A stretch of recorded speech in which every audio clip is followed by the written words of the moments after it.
Bonjour, je m'appelle Jean-Loup Berthez. En quelques minutes, je vais vous présenter les points les plus marquants de l'ouvrage intitulé Habitat durable, l'évidence de la construction passive que j'ai publié au printemps 2017.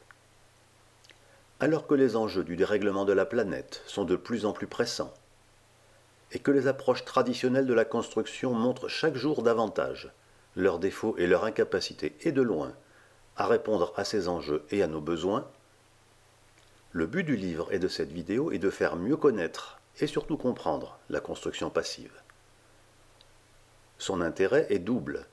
Non seulement en matière de bâtiment, c'est la meilleure réponse possible aux crises climatiques et énergétiques, mais en plus elle offre aux maîtres d'ouvrage une qualité inaccessible autrement, et à l'habitant un confort et un agrément eux aussi inaccessibles autrement.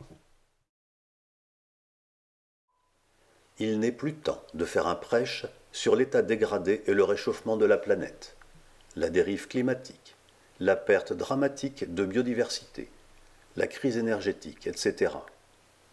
Tout cela est avéré et n'est plus contesté. En gros, l'habitat compte en France pour 20% des émissions de gaz à effet de serre et pour 40% de la consommation d'énergie livrée à l'utilisateur. Avec de l'intelligence, la vraie, celle qui est fondée sur l'observation attentive, le bon sens, la réflexion et le pragmatisme, il est possible de faire beaucoup. Et chacun d'entre nous a une réelle marge de manœuvre pour y contribuer. L'habitat, justement, peut parfaitement devenir vertueux, ne rien rejeter à l'atmosphère et avoir une consommation d'énergie quasiment nulle. Tout ceci en offrant à son habitant un confort et un bien-être incomparables. L'habitat durable, ce n'est pas autre chose. Le réaliser et l'habiter n'imposent aucunement de revenir à l'âge de pierre. C'est la quadrature du cercle que propose et réussit la construction passive. C'est en 2006 que j'ai commencé à m'intéresser à la construction passive, et j'ai contribué à l'introduire en France. J'ai alors conçu le projet de construire 4 maisons passives groupées sur les hauteurs du lac d'Annecy, à 860 mètres d'altitude. Maître d'ouvrage convaincu et passionné, je n'ai pas cessé depuis d'expliquer et de promouvoir la construction passive par la parole et par l'écrit. Et en 2012, j'ai initié la création de la Fédération française de la construction passive pour en faire connaître les professionnels et leurs réalisations. Mais qu'est-ce que la construction passive ? Eh bien, elle a été théorisée dans les années 80 par un physicien allemand, le professeur Wolfgang Feist. Il a développé un référentiel de performance à atteindre qui se résume à 3 valeurs aisément vérifiables, suffisantes à elles seules pour imposer la qualité et l'excellence. C'est simplement génial. En 2012, un Français, Jean-Claude Tremsal, autodidacte qui a exercé et finement compris à peu près tous les métiers du bâtiment et leurs interactions, a rendu ce référentiel théorique opérant et probant dans la pratique. À ce titre, il est le second créateur de la construction passive. En 2015, j'ai décidé de partager ma connaissance et d'écrire le livre qui fait l'objet de ce clip vidéo.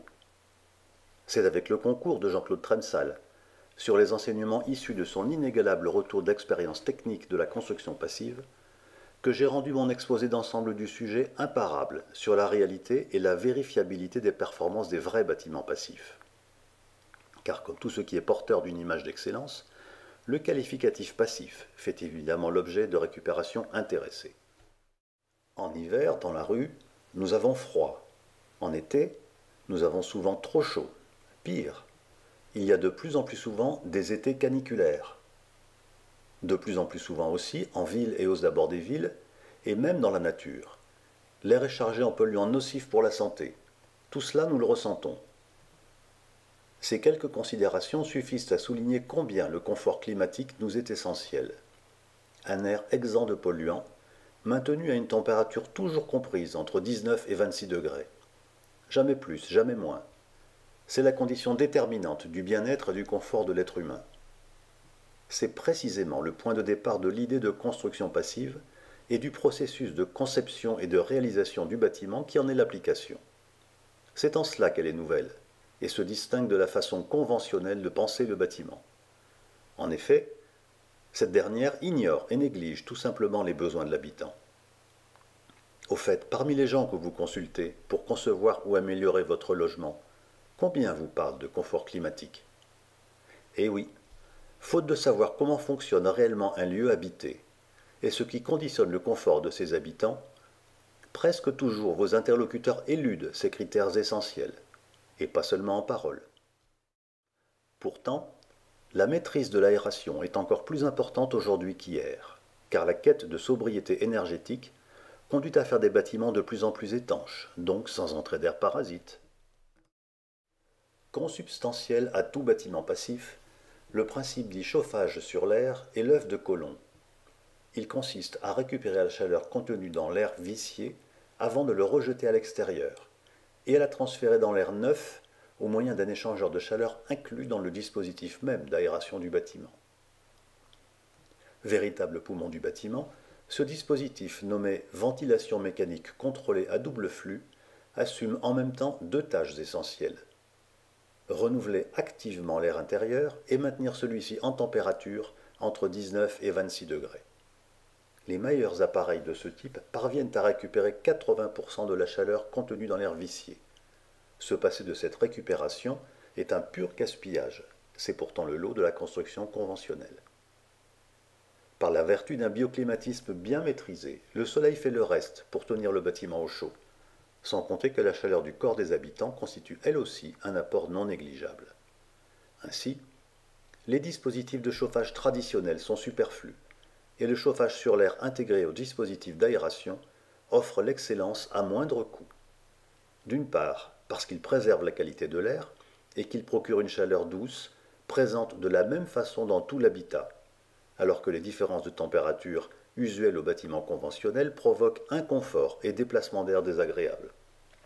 D'autre part, parce que les conditions limites pour le mettre en œuvre imposent la qualité dans la construction et en excluent les bricoleurs et les charlatans au profit des vrais professionnels.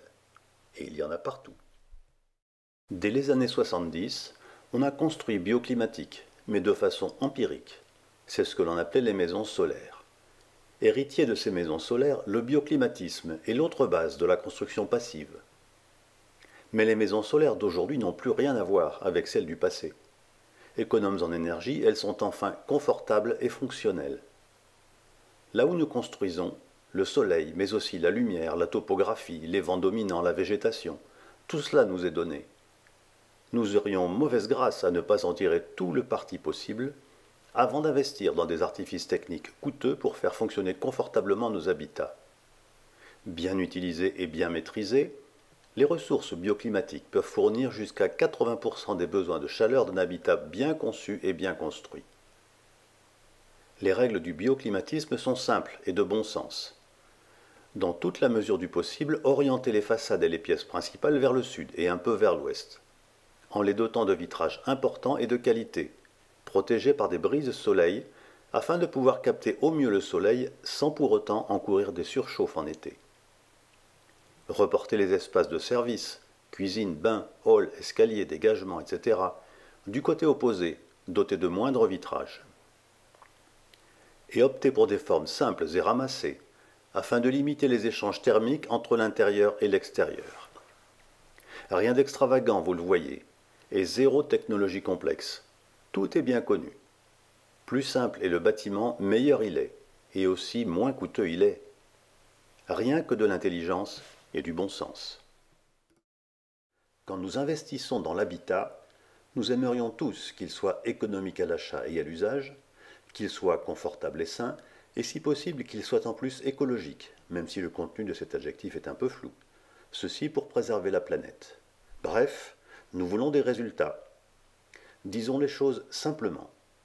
En matière de bâtiment, comme dans tout autre domaine d'investissement, un objectif de résultat non contractualisé et non vérifié sur pièce, de façon probante et opposable, est seulement un mirage, un espoir ou une promesse de résultat.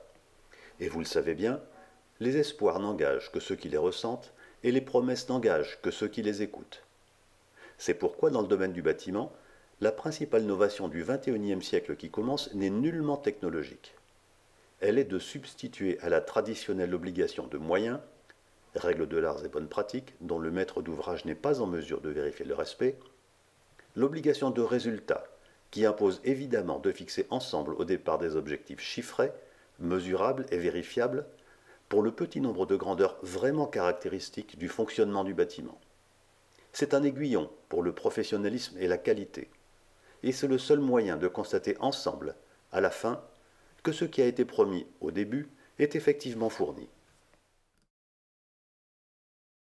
À tous les stades, la construction passive place donc l'humain au centre du projet, et pas la technique. Une fois le bâtiment livré, c'est le maître d'ouvrage et l'habitant qui en assumeront les réussites, les échecs, les divergences par rapport aux objectifs, la non-qualité éventuelle, les coûts cachés apparus plus tard, les reprises et les remplacements hors garantie, etc. C'est pourquoi le maître d'ouvrage est légitime à imposer ses vues au départ à l'équipe technique, notamment les objectifs de résultat et les procédures objectives et contradictoires appropriées pour contrôler qu'ils sont effectivement au rendez-vous en fin de projet. D'un bout à l'autre du projet, il doit assumer pleinement son rôle, sans concession, mais sans non plus empiéter sur celui de l'équipe technique. Du début à la fin, le chef de projet, c'est lui, et personne d'autre. La technique se délègue, pas la responsabilité. Loin d'être un simple concept technique, l'approche construction passive est en réalité une méthode rigoureuse de gestion du projet de bâtiment, cadrée par des objectifs exigeants, quoique tout à fait réalistes, chiffrables, atteignables et effectivement mesurables. Cette gestion de projet a pour support un outil informatique complet, nommé PHPP.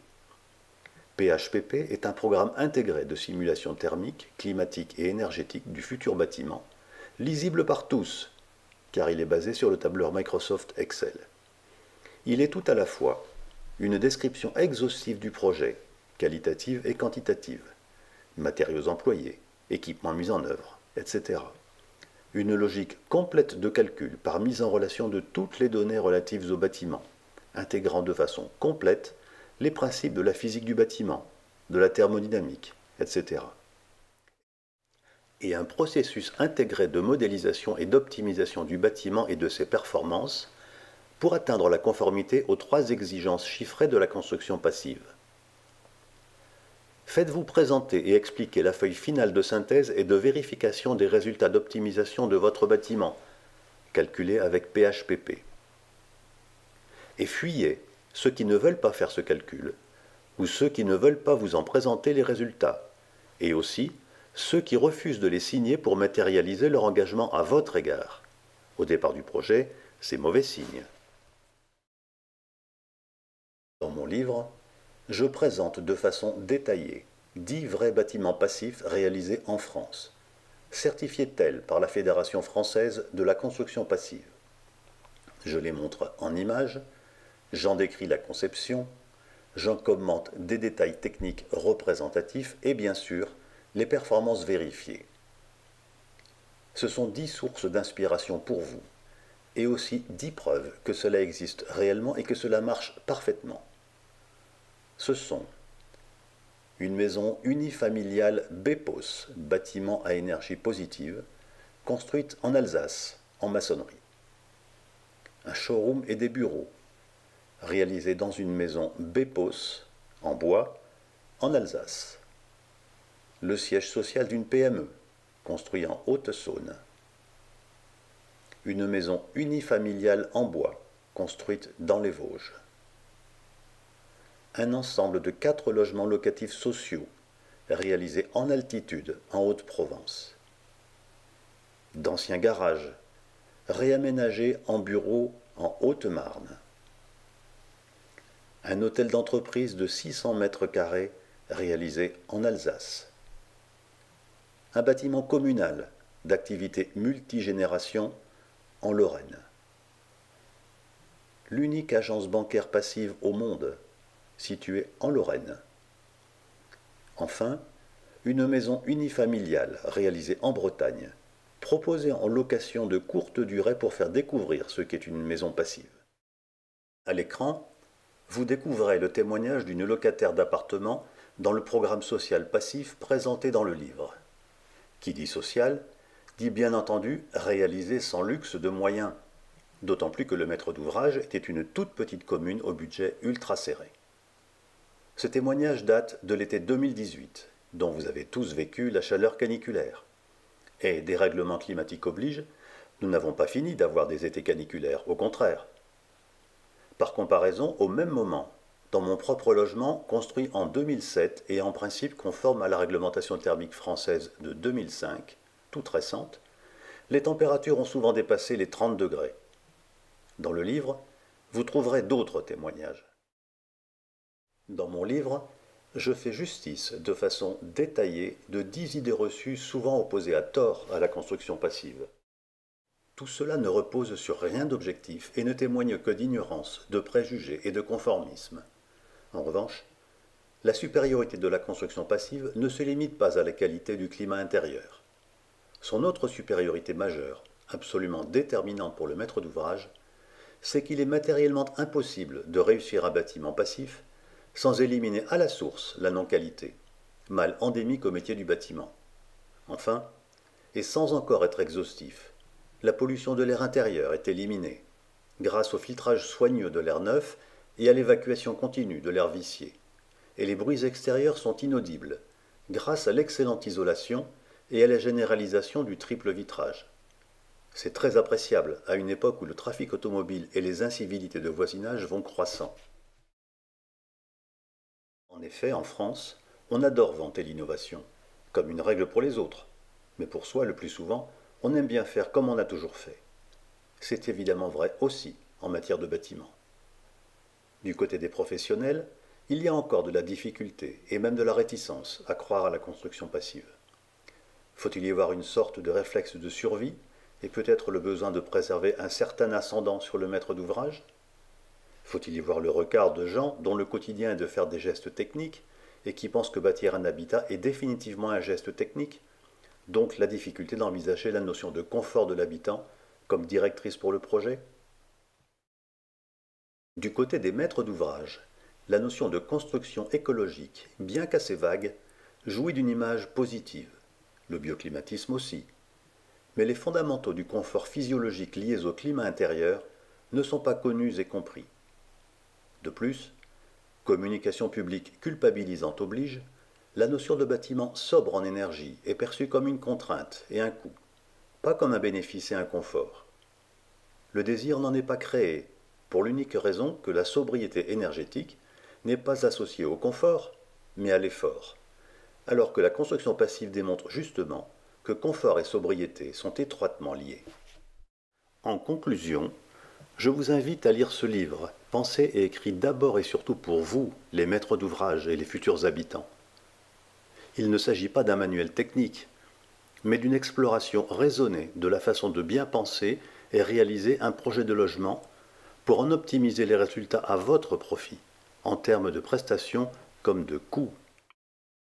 Dans quelques mois, probablement, vous pourrez lire sous ma signature un second livre, complémentaire du premier, sur le rôle et les moyens du maître d'ouvrage pour maîtriser son projet d'habitat, afin d'en obtenir les meilleures performances possibles au moindre coût, avec à la clé la meilleure fonctionnalité possible.